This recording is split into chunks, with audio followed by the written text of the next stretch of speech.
This is a bear position, tuck and untuck, leveraging our proximal hamstrings and our abdominals to control our pelvis position. A lot of times it's very difficult to disassociate the movement at the rib cage from the pelvis. And when we go into something like a deadlift, we want to be able to open and lengthen on the backside, but without flaring the ribs or rounding through the spine. So we really need to be able to disassociate that movement, and leveraging the hamstrings and abs to kind of control that position of the pelvis can be really helpful. I like to do this in a bear position. We're not doing a cat-cow. We are moving through the pelvis and utilizing that breath to do so. So we're starting in that bear position with the feet against the wall, and you're gonna really think about that drag up on the toes to get those hamstrings. So I'm in that bear position. This would be that typical cat-cow you see, is just finding movement at the rib cage and the pelvis. But in this position, we're really focusing on what is happening here at the pelvis. You can do this on your back as well. Sometimes we do pelvic tilts. So shoulders over wrists, thinking about actually pressing through. And on inhalation, I'm going to pull up, really drag up on the balls of the feet, and thinking about inhale. Notice the movement of my pelvis. Exhale. Let the pelvis dump forward.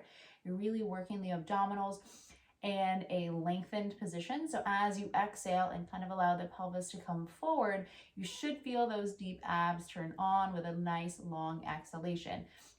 So inhale, pull up, pelvis tucks under. Exhale. Let go on the pull of the wall with your feet. Inhale. Exhale. Rib cage doesn't move. I'll get a little bit closer so you can see that movement in the pelvis. Inhale. Exhale.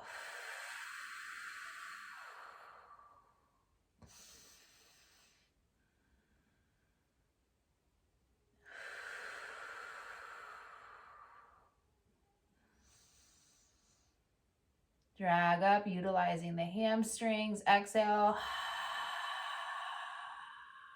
Abs on length. So you have that little movement on the pelvis.